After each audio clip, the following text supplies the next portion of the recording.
In an exclusive telephone interview with WashingtonTV today, January 12th, Shirin Ebadi, one of the lawyers defending the 7 detained Bahai leaders in Iran, whose first trial hearing took place today in Tehran, said that if justice were to prevail, the only verdict that could be reached over this case was one of acquittal.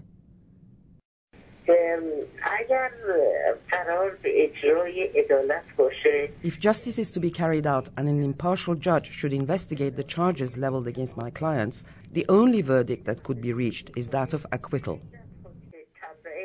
But she went on to express regret about the judiciary's behavior. Unfortunately, for some time now, the judiciary has distanced itself from justice, she said.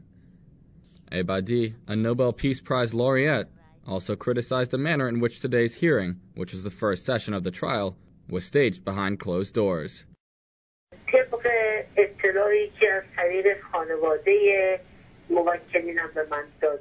On the basis of the information given to me by the families of my clients, the first session of the trial began today, and out of the 4 lawyers which the Center for the Defense of Human Rights had assigned, myself, Mr. Soltani, Mr. Ismailzadeh, and Ms. Parakand, Mr. Ismailzadeh and Ms. Parakand took part in the hearing, but in spite of our requests, it was announced that the hearing would be held behind closed doors, and they even made the relatives leave the room.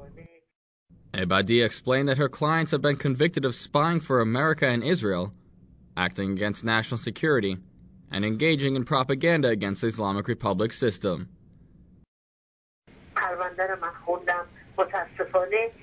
I read the dossier and fortunately or unfortunately found in it no cause or evidence to sustain the criminal charges upheld by the prosecutor. The Bahai international community has categorically denied the accusations and said that today's trial in Tehran was marked by numerous violations of legal due process. The defendants, Mr. Behruz Tavakoli, Mr. Saeed Rezai, Mrs. Fariba Kamalabadi, Mr. Vahid Tizvaham, Mr. Jamaluddin Khanjani, and Mr. Afif Naimi, were arrested in their homes on May 14, 2008, and Mrs. Mavash Sabet was arrested on March 5, 2008 in northeastern city of Mashhad. On the question of the postponement of the trial of the detainees, Ebadi said,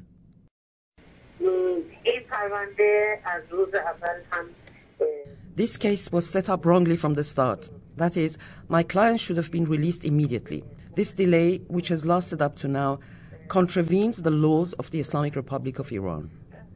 Asked about the reasons behind increasing pressure brought to bear in recent months against the Bahais, including scurrilous accusations against them made by hardline Iranian media, Ebadi linked these to the protests across Iran following the disputed presidential election. The spontaneous popular street protest against the existing situation caused them to link these to the outside. First, they said that Israel, America and Britain were the perpetrators. Then they said that it was the people who killed Neda. Then they said that the people had themselves inflicted injuries and that the officials are innocent. They offered innumerable reasons, none of which were acceptable to public opinion in Iran. And now it is the turn of the Bahais to be blamed for the protest and the Green Movement and to create a certain situation. But you know that none of these are correct. If the people come out onto the streets, they come in order to declare their dissatisfaction with their situation, and this is not connected with any faction or group. Regarding the difficulties she faced as a defense lawyer for the Bahais on trial, Ebadi said,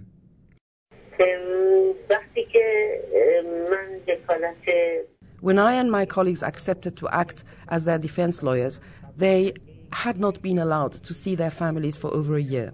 And for some time too, they were not allowed to meet with us.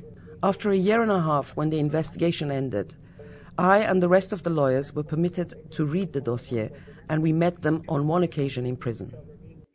In her interview with WashingtonTV, Ebadi also spoke about the situation of the Bahais in Iran and criticized the fact that their rights as citizens were being denied to them.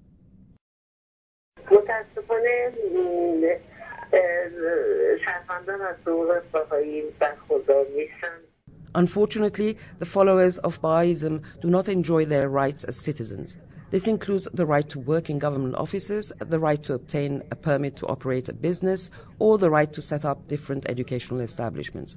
Most important of all, from the start of the revolution up to now, they have not had the right to a university education.